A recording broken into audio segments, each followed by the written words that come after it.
Committee will come to order.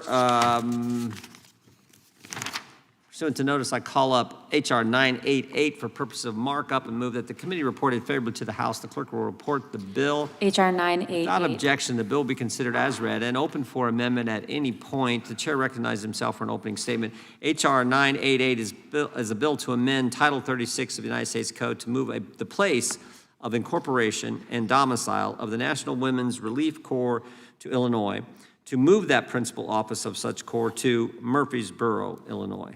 The National Women's Relief Corps, WRC, is a nonprofit organization whose mission is to, quote, perpetuate the memory of those who sacrificed much and sometime all in the American Civil War. Today, the WRC provides assistance to veterans and their families of all wars. In July of 1883, the WRC was chartered as an auxiliary to the Grand Army of the Republic. In 1962, Congress granted the WRC a congressional charter under Title 36 of the U.S. Code. The charter established the WRC's place of incorporation and domicile in Washington, D.C., and subsequent amendments designated Springfield as the location for its headquarters. After being located in Springfield for a number of years, the WRC eventually moved its headquarters and affiliated museum to the General John A. Logan Museum in Murphysboro, Illinois in 2023. Because the WRC is a congressionally chartered organization, it takes an act of Congress, that's why we're here today on this, to formally make changes to its charter and bylaws. H.R. 988 amends the WRC's congressional charter to formally change the place of incorporation and domicile from Washington, D.C. to Illinois.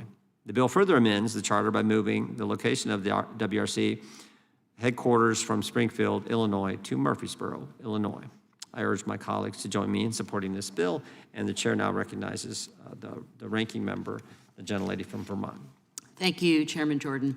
H.R. 988 simply amends the charter of the National Women's Relief Corps to formally change its principal office from Springfield, Illinois to Murphysboro, Illinois, where I understand it is currently located, and to move its place of incorporation from Washington, D.C.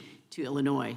The Women's Relief Corps was formally organized in 1883 with the goal of preserving the memory of those who served in the Civil War and providing assistance to veterans, widows, and orphans. The National Women's Relief Corps, as it is now known, was congressionally chartered on September 7th, 1962, and now serves veterans of all wars and their families.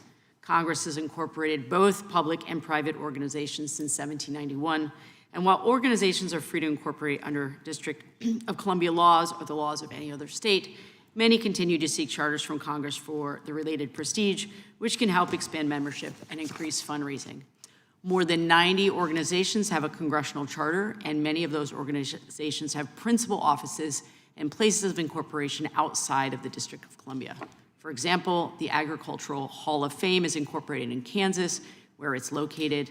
Large membership organizations with congressional charters, like the Daughters of Union Veterans of the Civil War and Gold Star Wives of America, require the organization to comply with the laws on service of process in each state where they are incorporated and in each state in which they carry out their activities.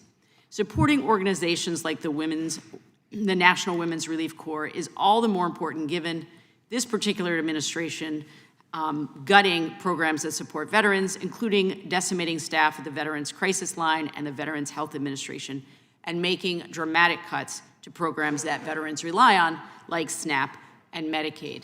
But with that being said, this bill is simply a straightforward administrative fix.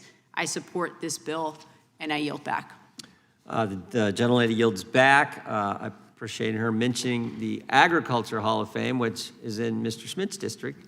Nice. And I've actually had the privilege of being there with Mr. Smith for an event a year or so ago. So